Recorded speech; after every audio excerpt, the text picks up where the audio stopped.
What is Thanksgiving? Is it a harmonious feast shared between Pilgrims and Native Americans, is often portrayed in our collective memory? Or does it mark the beginning of a darker saga, one that some would call the onset of a genocide?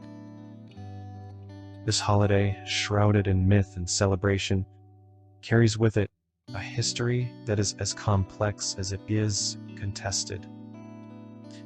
Today, we peel back the layers of Thanksgiving, tracing its origins from the 17th century to its evolution into a national holiday. Prepare to uncover the raw and unvarnished truths as we present a history that challenges the familiar narrative, revealing the profound heritage about a day that is both revered and mourned. The Pilgrims, part of a sect that sought to separate from the Church of England, opposed the Church's elaborate ceremonies and structure, which they believed strayed from biblical teachings. They envisioned a church that was autonomous, where the congregation followed a simpler form of worship based directly on Scripture. Their radical beliefs were not just a religious stance, but a political challenge to the intertwined authority of church and state, leading to their persecution and eventual flight from England. Across the ocean, the Wampanoag people had lived for millennia with a deep connection to the land. They, along with other tribes, had complex societies with established trade networks, diplomatic alliances, and at times, fierce conflicts. The Wampanoag had been trading with Europeans for decades, but the arrival of the Pilgrims was a turning point. Squanto, a Wampanoag, who had been enslaved and taken to Europe before returning home, played a crucial role in mediating between the two groups. In this era of exploration and conquest, the interactions between Europeans and Native Americans were varied, ranging from mutually beneficial trade to violent conflict. Both sides were complex, with their own values and practices that could seem foreign and, at times, cruel to the other. Native American tribes had their own forms of warfare and justice, which could include acts that were brutal by European standards. Captives could be subjected to ritual torture, which served as a form of social catharsis and a means of reinforcing tribal solidarity in the face of loss. Yet, it's crucial to understand these practices within their cultural context, which was marked by a deep spiritual connection to the land and a rich tradition of storytelling and oral history. As we delve into the past, it's essential to remember that history is seldom black and white. The moral judgments of today cannot be neatly applied to a time of survival and conquest, where the concepts of good and evil were as fluid as the change in tides. The story of Thanksgiving is a tapestry of human experience, woven with threads of courage, desperation, alliance, and conflict. The Pilgrims, part of a radical Puritan faction, sought not just to purify the Church of England but to separate from it entirely. Their quest for a pure form of worship, unencumbered by what they saw as the corrupting influence of the established church, was a direct challenge to the religious uniformity imposed by King James. Their dissent was not merely theological, but also a political act of defiance against the intertwining of church and state power. In Leiden, the Pilgrims found the religious autonomy they craved, but their time in Holland was marked by economic hardship and cultural isolation. The Dutch society was more liberal and commercially focused than they were accustomed to, and the Pilgrims feared the erosion of their religious values and English identity. This concern, coupled with the desire to evangelize in a new land, propelled their decision to embark on the perilous journey to America. The agreement known as the Mayflower Contract with merchant adventurers was a pragmatic step, but it also reflected the Pilgrims' commitment to community and mutual responsibility. The contract stipulated not only the financial arrangements, but also the collective welfare and governance of the colony, setting a precedent for a community-oriented approach to colonization. The 66-day journey of the Mayflower is emblematic of the Pilgrims' resilience. The ship, designed for cargo rather than passenger transport, was ill-suited for the voyage, and the conditions on board were dire. Yet, the Pilgrims' steadfast faith and communal bonds sustained them through the trials of the Atlantic crossing. Journal entry, William Bradford. Being thus arrived in a good harbour and brought safe to land, they fell upon their knees and blessed the God of heaven, who had brought them over the vast and furious ocean. Drafted as a response to dissent among the passengers, the Mayflower Compact was a seminal document in the history of democratic governance. It established a framework for self-governance and collective decision-making, principles that would echo through American history. The Compact's assertion that government derives its powers from the consent of the governed was a radical idea that would influence future democratic charters, including the Declaration of Independence and the U.S. Constitution. The selection of Plymouth as the settlement site was a critical decision. The area's cleared fields and running streams presented an inviting landscape for the weary travelers. The absence of the Patuxent, victims of an epidemic brought by Europeans, was a tragic stroke of fortune for the Pilgrims. It provided them with a cleared land to settle, which they saw as divine providence. Importantly, the Pilgrims did not arrive with the intention of causing harm or conflict with Native Americans. They were largely unaware of the complex societies they were about to encounter, and did not foresee the future consequences of their settlement. Their first winter was a brutal test of survival, with nearly half the colonists perishing. Yet those who survived laid the foundations for a community that would endure, embodying the ideals of self-reliance, faith, and democratic governance. Journal entry, William Bradford. That which was most sad and lamentable was that in 2 or 3 months' time, half of their company died, especially in January and February, being the depth of winter and wanting houses and other comforts, being infected with the scurvy and other diseases which this long voyage and their inaccommodate condition had brought upon them. The interactions between Native Americans and the Pilgrims were complex and multifaceted. While some Native Americans, like Squanto and the Wampanoag tribe, chose to assist the Pilgrims, teaching them vital survival skills, others viewed the newcomers with suspicion and hostility. These varying degrees of acceptance and animosity were influenced by a multitude of factors, including previous encounters with European explorers, traders, or slavers, which had sometimes been exploitative or violent. The diversity of responses to the Pilgrims can be understood against a backdrop of intertribal dynamics and the impact of European colonization. Some tribes saw alliances with Europeans as a strategic advantage against rival groups, while others recognized the threat of land loss and cultural erosion that these new settlers represent. The history of Native American and European interactions prior to the Pilgrims' arrival set the stage for a cautious and, at times, adversarial relationship. Samoset was an Abenaki Sagamore and the first Native American to make contact with the Pilgrims of Plymouth Colony. He startled the colonists on March 16, 1621, when he walked into Plymouth Colony and greeted them in English, which he had learned from English fishermen who came to fish off Mohegan Island. Samoset played a crucial role in the early interactions between the Native Americans and the Pilgrims. He introduced the Pilgrims to Squanto. In a journal entry by Edward Winslow, one of the Pilgrim leaders, he recounts the first encounter with Samoset. An Indian came boldly amongst us, speaking English. He very boldly came all alone and along the houses straight to the rendezvous, where we intercepted him, not suffering him to go in, as undoubtedly he would, out of his boldness. Massasoit was the sachem or leader of the Wampanoag Confederacy, a group of Native American tribes in what is now the southeastern Massachusetts and Rhode Island area during the early 17th century.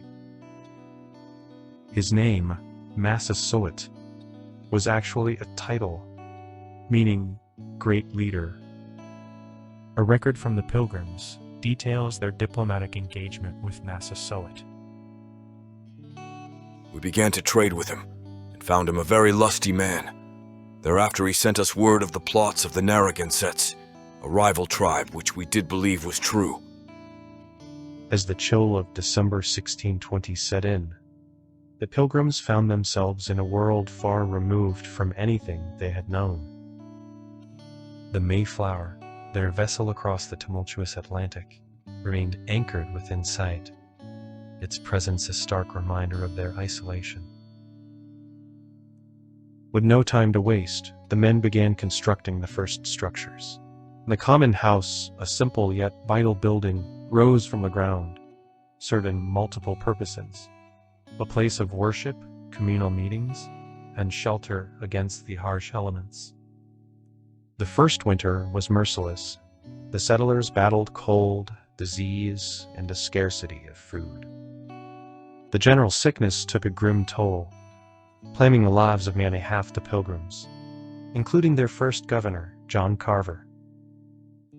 Yet, amidst the sorrow and loss, the Pilgrims' resolve did not waver, and they clung to their faith and to each other. Their determination fueled by the Mayflower Compact's promise of a new society based on collective agreement and self-governance. A Pilgrim writes in their journal, We buried our dead on the hill, marking no graves, lest the Indians perceive our numbers diminished. Yet we remain steadfast, our covenant with God and one another, our solace in this wilderness. The Pilgrims' endurance through that first winter laid the groundwork for their community. It was a testament to human resilience and the power of a shared vision for the future. The first year of the Plymouth settlement was marked by a relentless battle for survival. The Pilgrims faced not only the brutal New England winter, but also internal strife as they struggled to establish a communal way of life. Their initial system of labor and provision, where all worked for the common good and shared equally in the harvest, led to tension and discontent. Some felt the burden was not equally carried, and as the winter claimed lives, the strain on the community grew. The seeds they had brought from England failed to thrive in the stony New England soil. The Pilgrims watched in despair as crops withered, their hopes for a bountiful harvest diminishing with each passing day. The Mayflower, their link to the Old World, remained anchored offshore, a constant reminder of the home they had left behind. Its presence was both a comfort and a symbol of their isolation, as they were forced to keep it anchored due to the lack of a suitable harbor and the necessity of its supplies. A Pilgrim writes in his journal, Our provisions being spent, and we looking daily when our ship should go for England, we began to gather our small harvest, having no more but a little corn which we set with our own hands, and it prospered very well. The death of their original governor, John Carver, added to the colony's challenges. William Bradford, stepping into the role, faced the daunting task of guiding a community in mourning on the brink of collapse. It was in this crucible of hardship that the Pilgrim story would intertwine with that of the Native Americans, a meeting that would prove pivotal to the survival of the settlement. The region where the Pilgrims settled was not a monolithic territory governed by a single entity, but a mosaic of various tribes, each with its own culture, leadership, and alliances. The Wampanoag Confederacy, under the leadership of Chief Massasoit, was a dominant force in the region. The Confederacy was a loose alliance of several tribes, including the Patuxet, whose land the Pilgrims now occupied. The Wampanoag were known for their sophisticated political structures and active trade networks. The Patuxet, a band within the Wampanoag Confederacy, had been decimated by disease brought by earlier European explorers. Their numbers were so reduced that they ceased to exist as a distinct group by the time the Pilgrims arrived, leaving their land effectively unoccupied. To the north and east were the Abenaki, a larger grouping of tribes known for their fierce independence. The Abenaki's initial interactions with the Pilgrims were cautious but curious, leading to the first English-speaking Native Americans greeting to the settlers. The Narragansetts, the Wampanoags' powerful rivals to the west, had not been as severely affected by the epidemics. Their strength intact, they posed a significant threat to the Wampanoag, which partly motivated the latter's alliance with the Pilgrims. In this intricate tapestry of tribal politics, alliances were crucial. The Wampanoag's decision to ally with the Pilgrims was a calculated move to bolster their position against the Narragansetts and other adversaries. Squanto, with his unique position as a former Patuxet and his connections with the Wampanoag, became the linchpin in this strategic alliance. It was against this backdrop of shifting alliances and power struggles that Squanto made his bold introduction to the Pilgrims. His knowledge of English, gained through his own tragic experiences of abduction and time spent abroad, made him an invaluable intermediary. Squanto's approach was as audacious as it was unexpected. He walked into the Plymouth settlement, greeting the stunned Pilgrims in English, offering his knowledge and assistance. The Pilgrims, wary of the savages they had been warned about, were astonished by Squanto's demeanor and linguistic ability. His guidance in planting, fishing, and navigating the local political landscape was a turning point for the struggling colony. The land that the Pilgrims began to inhabit was not just a wilderness, but a political chessboard, with various Native American tribes maneuvering for power and survival. The Wampanoag Confederacy, under the sagacious leadership of Chief Massasoit, was a significant force in the region. This alliance of tribes, including the now nearly extinct Patuxet, was renowned for its political sophistication and extensive trade networks. The Patuxet had been devastated by diseases brought by European explorers, leaving the lands eerily uninhabited. This void would inadvertently offer the Pilgrims a place to settle without immediate conflict. The Abenaki, to the north, maintained their independence with vigilance.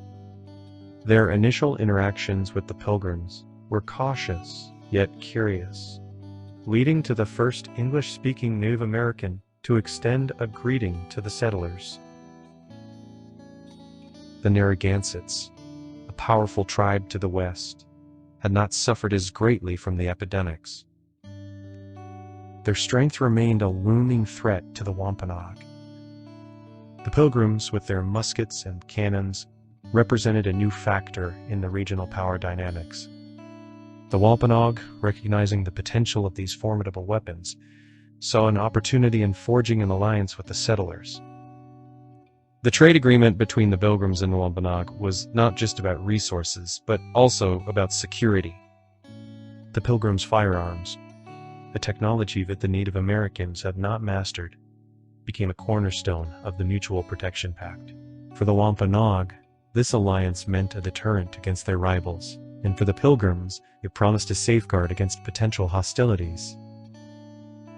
Squanto's arrival at Plymouth was against this backdrop of strategic alliances and the looming threat of armed conflict. His knowledge of English and European ways, gained through his own abduction and travels, made him an invaluable intermediary. He understood the significance of the Pilgrims' weapons and the leverage that provided in negotiations. Squanto's approach to the Pilgrims was as strategic as it was bold. He greeted them in English, offering his knowledge and assistance. The Pilgrims, who had been wary of the native savages, were surprised by Squanto's friendly demeanor and linguistic skills. His guidance extended beyond agriculture and fishing. He also helped them understand the military value they held in the delicate balance of power. Following their initial meetings, the Pilgrims and the Wampanoag tribe embarked on a path of mutual benefit and cooperation. The exchange of knowledge and resources catalyzed a period of growth and stability that transformed both communities. The Pilgrims, once teetering on the brink of failure, now thrived with the agricultural knowledge imparted by the Wampanoag. Cornfields expanded under the settlers' care, and the storerooms of Plymouth brimmed with a bountiful harvest, while the Wampanoag gained access to European tools and goods. The changes that unfolded were profound. The Pilgrims' adaptation to their new home, guided by the wisdom of the Wampanoag and the strategic alliance they formed, laid the groundwork for a thriving community. It was a testament to the power of collaboration and the willingness to embrace change.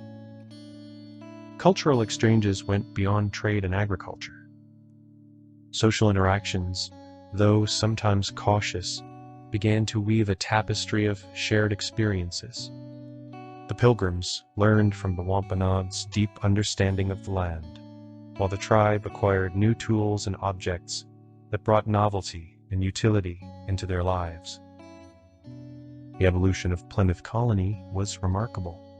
From a precarious foothold in a new world to a burgeoning community, the Pilgrim settlement grew in size and sophistication.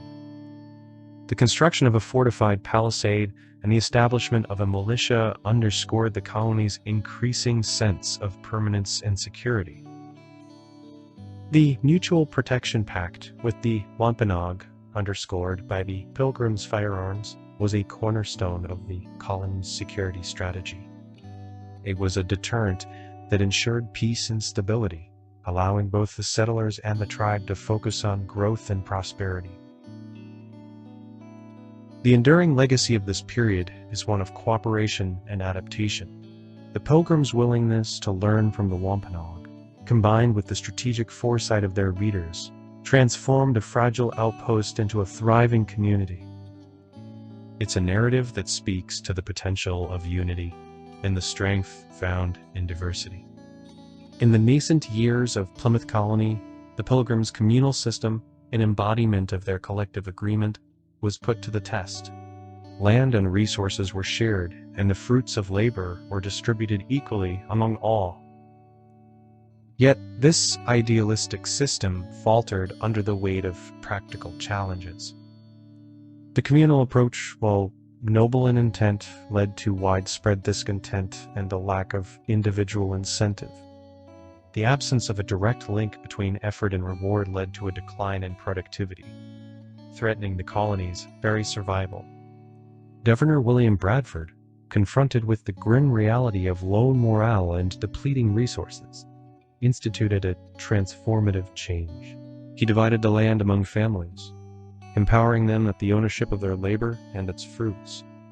This marked the dissolution of the communal system in favor of individual stewardship. The impact of Bradford's decision was immediate and profound. The settlers, now motivated by personal interest, tended their parcels with greater care, resulting in a surplus that eclipsed any previous harvests. A settler's journal entry captures the essence of this shift. Each man might plant corn for his own particular, and in that regard, trust to themselves, and so assign to every family a parcel of land. This change rekindled hope and spurred a wave of industriousness across the colony. The move towards individual enterprise laid the foundation for economic principles that would later become cornerstones of American society. Plymouth Colony's success became a testament to the potential of private ownership and individual labor within a cooperative framework. Another entry reads, "This had very good success, for it made all hands very industrious, so as much more corn was planted than otherwise would have been." The settlers' own words reflect the transformative spirit that now drove the community forward. The tangible results of this shift were clear. Fields were abundant with crops, livestock numbers increased, and the marketplace thrived with trade. The settlers engaged in commerce, not only within their community, but also with native tribes and traders from afar. This period marked a profound cultural shift. The Pilgrims, in their quest for religious autonomy, inadvertently pioneered a new economic model. The principles of self-reliance and personal responsibility, born out of necessity, became the bedrock of the colony's ethos and a guiding principle for future generations. As the colony stabilized and prospered, the personal lives of its inhabitants continued to unfold, weaving stories of hope and resilience that became integral to the fabric of Plymouth's history. In the spring of 1621, two such stories began with Edward Winslow and Susanna White, both of whom had faced the profound loss of their spouses during the colony's devastating first winter. Susanna, who had braved the Atlantic aboard the Mayflower with her husband, William White, and their son Resolved, faced the trials of the New World with steadfast courage. In the midst of the colony's harshest days, she gave birth to Peregrine, the first English child born in New England. Her husband's death left her a widow, but her strength never wavered. Edward Winslow, similarly bereaved by the loss of his wife, Elizabeth, found companionship and solace in Susanna, and together they embarked on a new chapter. Their marriage, solemnized with the simplicity of Pilgrim and Christian traditions, stood as a beacon of hope for the entire community. The ceremony, witnessed by fellow settlers, was a profound affirmation of life and continuity amidst the backdrop of survival and hardship. The story of Edward and Susanna did not end with their vows. It continued with the birth of their children, each one a testament to the enduring spirit of the Plymouth settlers. These births, celebrated by the entire community, were not merely personal joys, but communal triumphs, heralding the future of the colony. In a time when every life was precious, the community of Plymouth embraced each new child with open arms. The survival and growth of these children mirrored the survival and growth of the settlement itself, each new life a step towards the realization of their collective dream. These children, born in a new world, were the first of a new generation, embodying the hope and promise of Plymouth Colony. They were the living symbols of a new society emerging from the wilderness. A society that would one day extend far beyond the confines of their small settlement. The narratives of Edward and Susanna Winslow's children are but a few of the many stories of hope that defined the early years of Plymouth Colony. They serve as poignant reminders of the settlers' resilience and their unwavering belief in the promise of their new home. While hope and resilience were common threads in the fabric of Plymouth Colony, the settlement was not without its darker moments. These stories, often overshadowed by the more celebrated events, reveal the challenges and tribulations faced by the early settlers. The first duel in Plymouth, fought in 1621, between Edward Doty and Edward Leicester, servants of Stephen Hopkins, was a grim reminder of the passions and conflicts that simmered beneath the surface. Their choice of swords and daggers as weapons was a stark departure from the peaceful intentions of the colony. Though the duel ended without loss of life, the punishment was severe. Both men were bound head and feet together for 24 hours, without meat or drink. This harsh punishment was meant not only as a deterrent, but also as a public declaration of the colony's commitment to maintaining order and discipline. A more somber chapter in the colony's history is the tale of John Billington. Arriving on the Mayflower with his family, Billington was known for his unruly behavior. His story took a dark turn when he became the first person in Plymouth to be executed for murder, after fatally shooting a fellow colonist named John Newcomen following a heated dispute. This tragic event marked not only the first application of capital punishment in the new colony, but also its first recorded murder, setting a precedent for the rule of law in the face of grave transgressions. Another peculiar and grim tale is the murder most foul that occurred within the colony. A rooster, an invaluable asset for its role in the settlers' survival, was found dead under mysterious circumstances. The incident escalated into accusations and paranoia, with some whispering suspicions of witchcraft, a fear that would later grip much of New England. Upon investigation, it was discovered that the rooster had been killed by a predatory animal, likely a fox, which had managed to breach the safety of the henhouse. This revelation quelled the whispers of witchcraft, but served as a harsh reminder of the ever-present dangers of the wild. These darker narratives serve as a stark reminder of the complexity of life in Plymouth Colony. They highlight the settlers' struggle not only against the elements and the unknown, but also against the darker aspects of human nature. Yet even in its darkest hours, the colony's commitment to law and order, and the community's ability to persevere through adversity. Amidst the hardships and the monumental task of building a new society, the Pilgrims and their fellow settlers found time for laughter and lightheartedness, which were as vital to their survival as their more serious endeavors. The journey on the Mayflower was fraught with peril, but it also had its moments of unexpected humor. One such incident involved a pompous sailor who frequently cursed and belittled the seasick passengers. Promising to cast their bodies into the sea, he was met with an ironic fate when he became the first to succumb to illness, and was, in turn, given a watery grave by those he had mocked. Back on land, the settlers' attempts at animal husbandry provided a source of amusement. A particularly mischievous goat was known to cause havoc, breaking fences, raiding gardens, and even once leading a herd of cattle into the colony's meeting house during a service, much to the chagrin and secret amusement of the congregation. Even a solemn business of governance had its lighter side. During one of the first town meetings, a debate over the layout of the new settlement was interrupted by the sudden and dramatic collapse of a platform, sending several of Plymouth's most dignified leaders tumbling into a heap.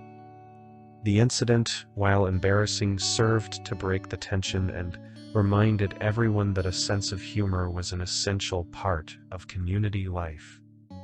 These light-hearted anecdotes provide a glimpse into the daily lives of the Plymouth settlers, showing us that joy and humor were never completely absent from their lives. In the face of overwhelming challenges, it was often their ability to laugh and find joy in the absurd that helped sustain them.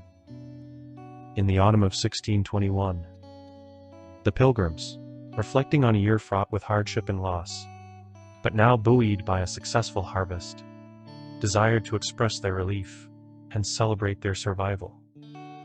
The feast was a manifestation of gratitude, a common practice in European cultures to rejoice over the bounty of the harvest. The celebration was also an acknowledgement of the Wampanoag's role in the Pilgrims' survival. Without the tribe's assistance, the harvest might not have been as fruitful. The feast was a gesture of goodwill, a diplomatic extension of friendship, and a way to reinforce the alliance between the two groups. Preparation for the feast was a communal effort. The Pilgrims hunted fowl while the Wampanoag contributed 5 deer. The tables were laden with the results of a successful harvest: corn, harvested in the form taught by the Wampanoag, beans, squash, and pumpkins. Seafood such as clams and mussels complemented the spread along with fruits and nuts. The feast, which lasted for 3 days, was more than just a meal. It was a festival of games, dancing, singing, and, as some accounts suggest, even target shooting with guns and bows, activities that entertained and also demonstrated military prowess. Pilgrims and Wampanoag alike engaged in the festivities. They shared stories, demonstrated dances, and sang songs in a display of cultural exchange. The smoking of tobacco was likely a common sight, as it was a customary practice among the Native Americans and had been adopted by some of the settlers. This shared feast was a rare moment of harmony and celebration between two very different cultures. It was an occasion that transcended the mere act of eating. encompassing gratitude, alliance, and a hope for a peaceful coexistence. As the three-day feast drew to a close, there was a palpable sense of harmony and optimism among the Pilgrims and the Wampanoag. The shared experience of the feast had fostered a deeper understanding and a stronger bond between the two groups. Historical record suggests that about 50 Pilgrims and 90 Wampanoag people participated in this landmark event. The Wampanoag guests, who had outnumbered the Pilgrims 2-1, returned to their villages with stories of the feast and the hospitality they had received. This event solidified a peaceful coexistence that would last for several years. The Pilgrims, buoyed by the success of the harvest and the feast, returned to their work with renewed vigor. The alliance with the Wampanoag provided them with the measure of security and the confidence to continue building their community. In the weeks and months that followed, the mutual respect and cooperation that had been established during the feast continued to manifest in various ways. The Pilgrims and the Wampanoag traded knowledge and goods, ensuring that both communities would benefit from the alliance. The aftermath of the feast was not just a return to routine. It was a period marked by a hopeful outlook. The Pilgrims and the Wampanoag had demonstrated that disparate cultures could come together in a spirit of mutual respect and gratitude.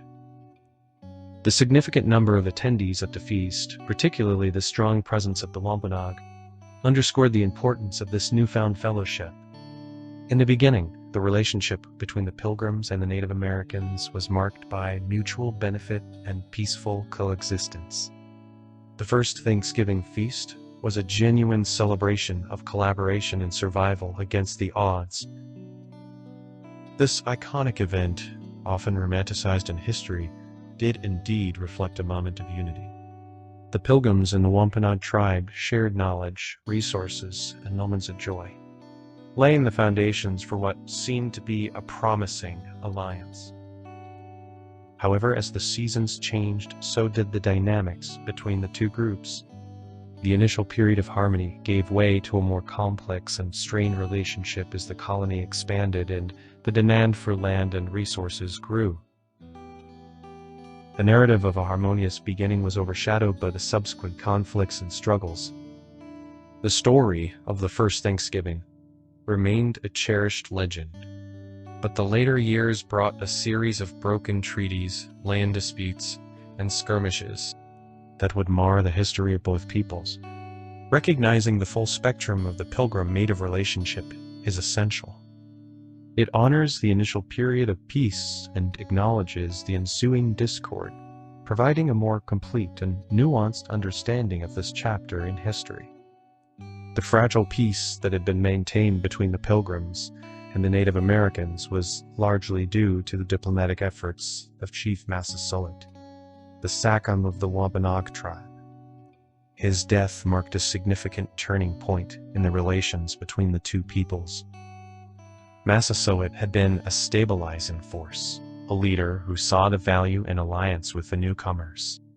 His passing left a void that would soon be filled by his son, Metacom, also known as King Philip by the English.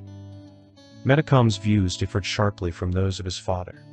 Where Massasoit had navigated the complexities of this new coexistence with caution and foresight, Metacom faced the growing encroachments of the English with increasing hostility. The death of Massasoit coincided with a period of rapid colonial expansion and a series of misunderstandings and broken promises. Tensions escalated, leading to what would be known as King Philip's War, a devastating conflict that would engulf the region.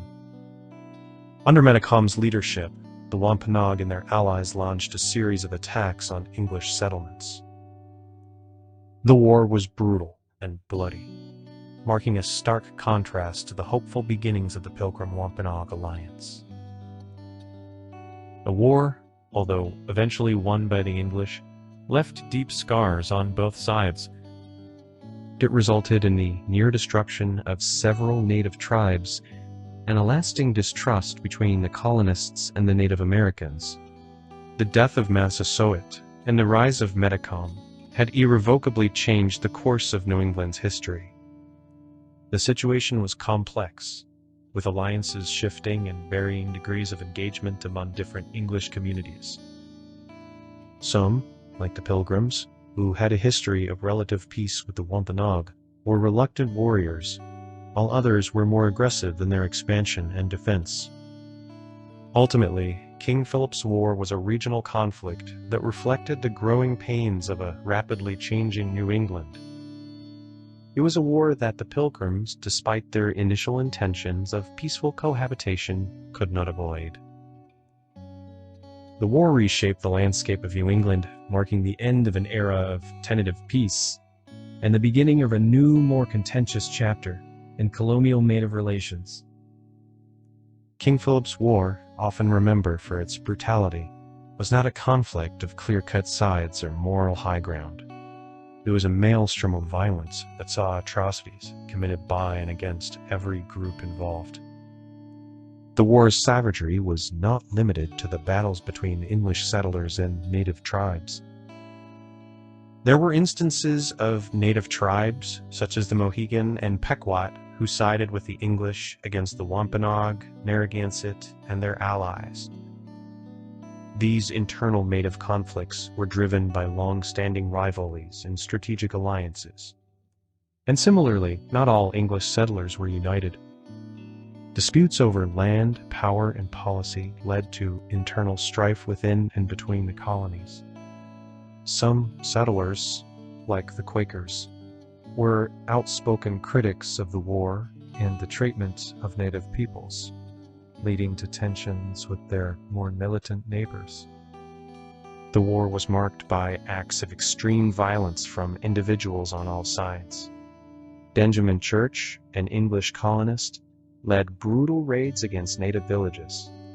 On the other side, native leaders like Metacom, also known as King Philip, faced dissent within their ranks, with some members committing acts of violence that went beyond his directives. This was a war where the lines between civilized and savage were blurred. The infamous Mystic Massacre saw English settlers and their native allies burn a Pequot village, leading to the death of hundreds. Conversely, the Great Swamp Fight involved a surprise attack by colonial forces on a fortified Narragansett village, resulting in significant native casualties.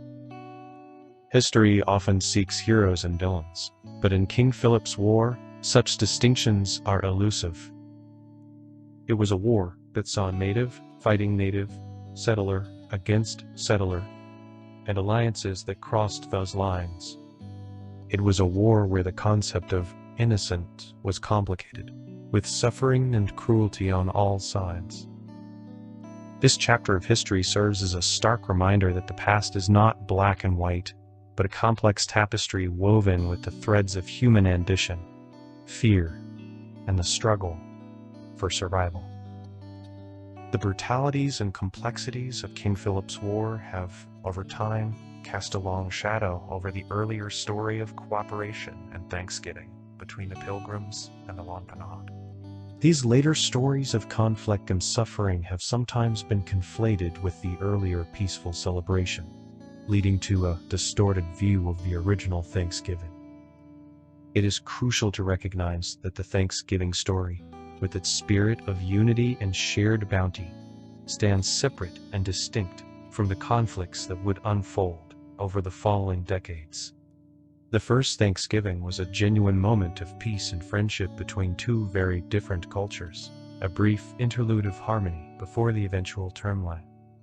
The conflation of the Thanksgiving story with the later devastation of King Philip's War serves as a reminder of the importance of separating historical events to preserve their individual truths.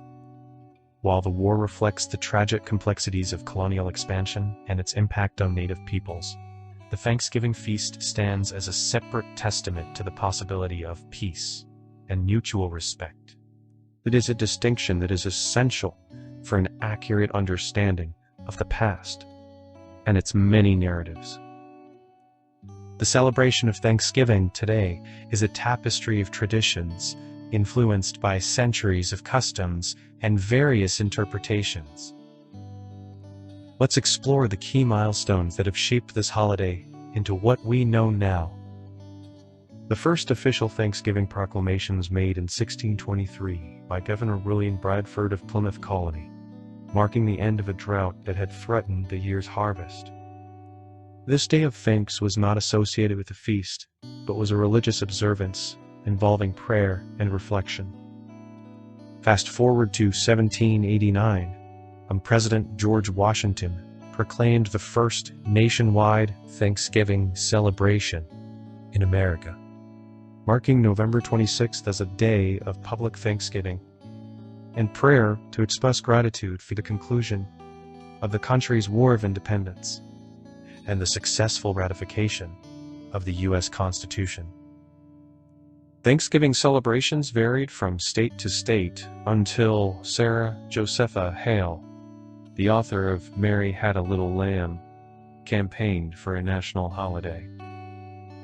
After 17 years of advocacy, her efforts bore fruit when President Abraham Lincoln declared a National Day of Thanksgiving and Praise to our Beneficent Father in 1863, to be celebrated on the last Thursday in November. While Thanksgiving has its roots in American history, similar celebrations occur around the world. Canada, for example, celebrates its own Thanksgiving on the second Monday in October, a tradition that dates back to the 1578 voyage of Martin Frobisher and his search for the Northwest Passage. The date of Thanksgiving in the United States was not fixed until 1941, when Congress passed a law declaring the fourth Thursday in November as the National Day of Thanksgiving, a response to Franklin D. Roosevelt's attempt to extend the Christmas shopping season by moving Thanksgiving earlier. Today, Thanksgiving is recognized not just in North America, but also in various forms around the world. Countries like Liberia, which was founded by freed American slaves, and territories like Norfolk Island in the Pacific, influenced by American whaling ships, also observe the holiday. As we draw the curtains on the story of Thanksgiving, we reflect on a holiday that has transcended time, geography, and culture. From the early days of the Plymouth colony to the modern tables around the world, Thanksgiving remains a symbol of communal gratitude and shared humanity. The journey of Thanksgiving is a tapestry woven with the threads of history, tradition, and the universal human experience. It's a narrative that has evolved, adapting to the needs and understandings of each generation. Today, Thanksgiving invites us to gather, to share in the bounty of the earth, and to remember the ties that bind us. It's a time to celebrate our commonalities, to bridge our differences, and to acknowledge the complexities of our shared history. The true spirit of Thanksgiving lies not in the opulence of the feast, but in the simplicity of gratitude. It's a moment to honor the past, to appreciate the present, and to nurture hope for the future. As we embrace the warmth of family and friends, let us carry the essence of Thanksgiving with us all year round. For in gratitude, we find a common language that speaks across the expanse of time and space, connecting us all in a circle of thankfulness.